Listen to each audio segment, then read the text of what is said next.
let's continue our story of the Beatles' fateful audition with Decca Records. Okay. Yes, the biggest blunder in music history, the guys who turned down the Beatles. Yes. And for anybody who's listening now on podcast, if you didn't listen to part 1 of this story, you can get it on the January 12th, 2026 episode.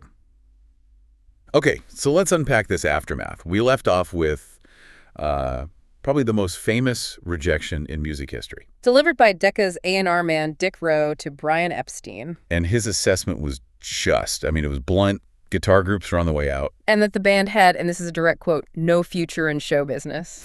You just have to imagine being one of the lads. You've driven 10 hours through a blizzard on New Year's Day. Yeah. Just to record those 15 songs, that must have been an absolute crushing blow. Oh, total gut punch. And it immediately created this alternate history, because Rowe chose someone else. Right. Instead of the Beatles, he signed Brian Poole and the Tremeloes. They were the chosen ones. That's the moment that changed everything. And to be fair, they weren't a failure. No, not at all. We shouldn't just dismiss them. They were actually successful. They got that contract the Beatles missed out on. And their cover of Do You Love Me in '63, that hit #1, right? It did. They had a bunch of top 40 hits. Now, Brian Poole did clarify later that their audition wasn't on that exact same New Year's Day. Okay. But it doesn't really matter. They were still the band Decca chose instead of the one that would define the entire decade. It's the ultimate what if. But this is where it gets complex, because we have to talk about Dick Rowe himself. Yeah. He's forever the guy who made the biggest mistake in music history.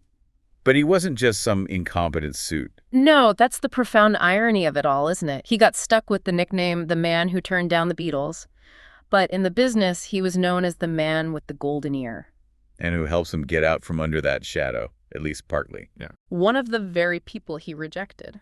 George Harrison. This story is almost cinematic. It's like fate stepping in to give him a second chance. So walk us through what happened. Okay, so fast forward about a year and a half. It's May 10th, 1963. So after the Decca snub. Way after. And Rowe and George Harrison are judging a talent show together, of all things. No way. And they get to talking, and Harrison just casually mentions this great new band he'd seen. Rolling Stones. The Rolling Stones. And Rowe, to his credit, listened. He clearly trusted George's ear. Because, what was it, just 4 days later he went to see them? 4 days later, he's at the Crawdaddy Club in Richmond watching the Stones play. And then 4 days after that, he signs the Rolling Stones to Decca. So 8 days. From a tip from George Harrison to a signed contract. Exactly. He finally got the band that would be the biggest rival to the group he'd let get away.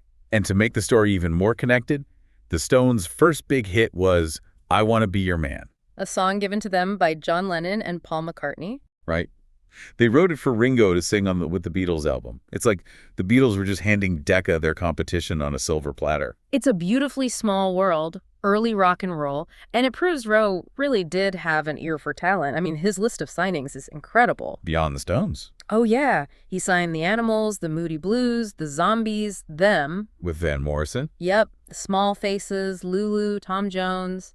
He discovered Billy Fury. A huge chunk of the British invasion came through him. But that Beatles shadow, it never really went away. And then he made another huge mistake that just sealed his legacy, didn't he? He did. In 1966, he turned down Jimi Hendrix. That's astounding. Two of the most revolutionary acts of the 60s, both passed on by the same guy. Apparently, he just couldn't see psychedelic rock lasting. He thought Hendrix's music was a fad, track records saw the genius, and signed him instead. In his defense, though, Andrew Oldham, the Stones manager, pointed out that Rowe wasn't alone. That's a fair point. Columbia, Oriole, Philips, Pi, all the big labels in London heard that Decca session tape and said no.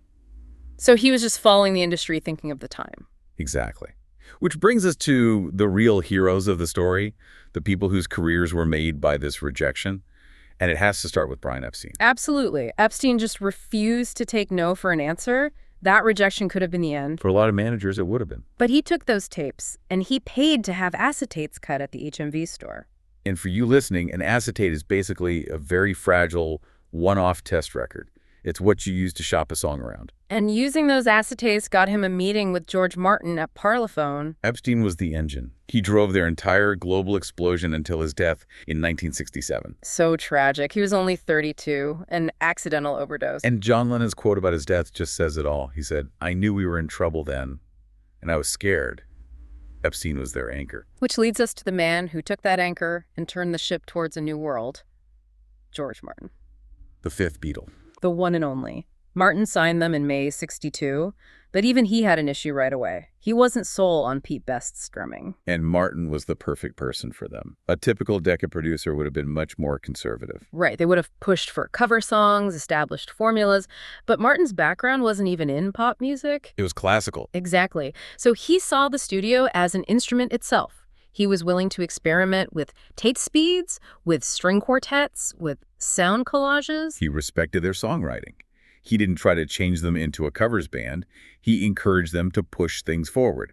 That was the spark. That was everything. And that spark required one immediate, and I'm sure very painful, change. Pete Best, the drummer who was there for all the struggle and was let go right on the cusp of success. He was fired in August 1962. It was a really brutal decision. And Martin was the one who raised the concerns about his drumming after their first session at EMI. He just wasn't technically a studio drummer. You have to feel for the guy.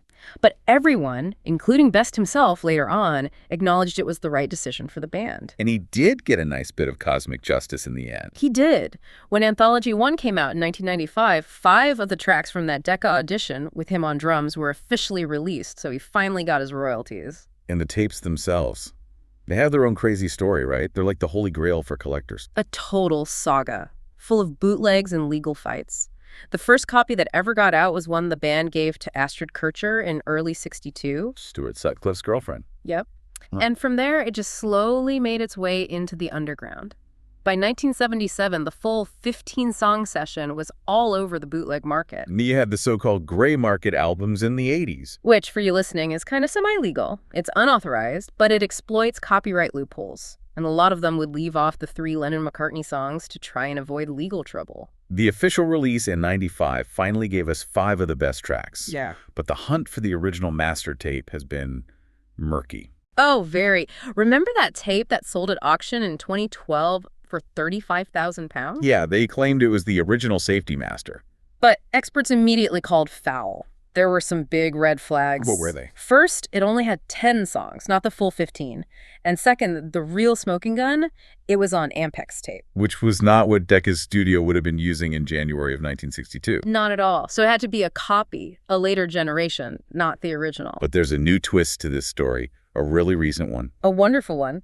Just last year, in March 2025, a Vancouver record store owner named Frith apparently found a tape with all 15 songs. And he got it to Paul McCartney. Hand-delivered it to him in September 2025. That's unbelievable. It just shows history is never really settled. And that brings us to the tapes themselves.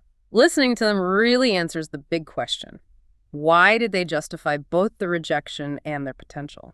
It's the ultimate sliding doors moment. Because when you listen to that session, you can totally hear why Dick Rowe said no. You can. They sound nervous. They're in this big, intimidating London studio with gear they're not used to. The performances are a little stiff. They don't have that raw energy they had from playing all night in Hamburg. And the song choices are a bit strange. The Sheik of Araby, it doesn't really capture who they were becoming. Even Paul's vocal on Till There Was You is reportedly a bit shaky. But the potential.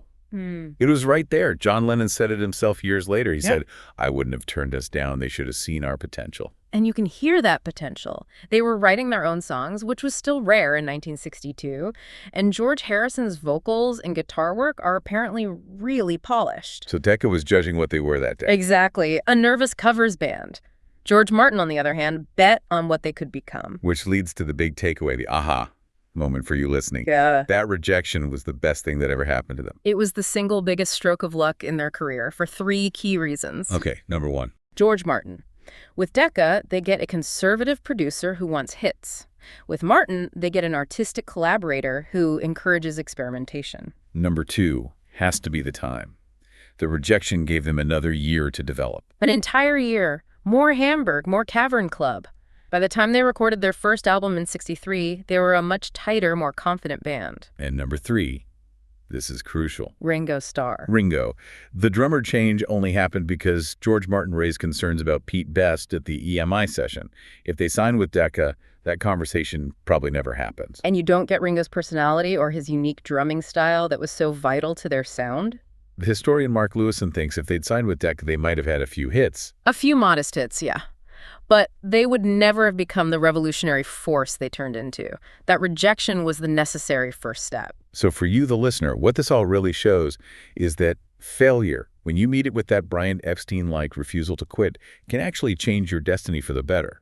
The rejection gave them the space and the right guide in George Martin to become the Beatles we know. Do you think the Beatles would have reached the cultural heights of Sgt. Pepper's Lonely Hearts Club Band if they had started their career being told what kind of music to play by Decca? Well, thanks for joining us today. Whenever you feel like knowing more about the Beatles, visit us at BeatlesRewind.com. Every day, we do something new there. Song reviews, album reviews, movie reviews, book reviews, documentaries, trivia, all things Beatles.